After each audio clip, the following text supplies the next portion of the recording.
Les images ont fait le tour des réseaux sociaux.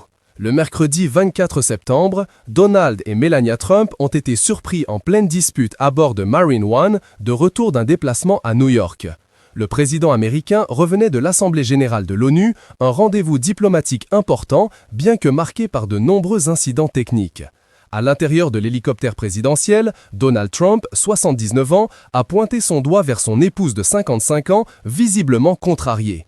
Melania, elle, ne s'est pas laissée impressionner et a fini par lui répondre avec fermeté, sous l'œil des caméras. Heureusement pour les plus curieux, comme souvent, les lecteurs labiaux se proposent pour tenter de distinguer les conversations privées des couples royaux et politiques. Dans ce cas précis, c'est Jeremy Freeman qui a étudié la séquence.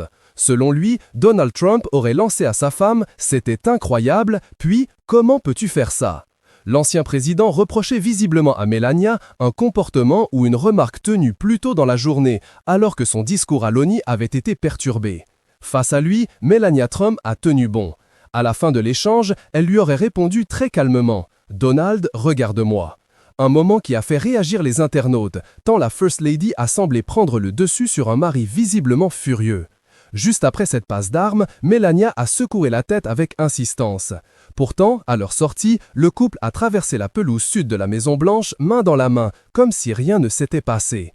Cette altercation trouve ses racines dans les incidents survenus lors de la visite à l'ONU. Le séjour avait commencé de manière chaotique, avec un escalator en panne pile au moment où Donald et Melania l'empruntaient. Puis, lors de son discours, le téléprompteur a cessé de fonctionner, compliquant une allocution d'1 heure déjà perturbée par des soucis de sonorisation. Donald Trump a dénoncé un triple sabotage. La porte-parole de la Maison-Blanche, Caroline Leavitt, a confirmé qu'une enquête était en cours. Si nous découvrons que des membres du personnel de l'ONU ont volontairement cherché à faire trébucher littéralement le président et la première dame des États-Unis, alors il faudra que ces personnes rendent des comptes, et je m'en assurerai personnellement. Sur X, anciennement Twitter, elle a ajouté « Si quelqu'un à l'ONU a volontairement arrêté l'escalator, cette personne doit être immédiatement licenciée et faire l'objet d'une enquête ».